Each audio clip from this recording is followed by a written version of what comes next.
なってしまうと思うんですけれども、地域の方々とか、あと私も盛岡から応援してますし、将来について応援している大人が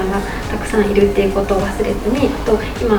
鎌田の好きなところたくさんあるっていうことだったので、そういうところも忘れずに過ごしてほしいなと思いました。今日はありがとうございました。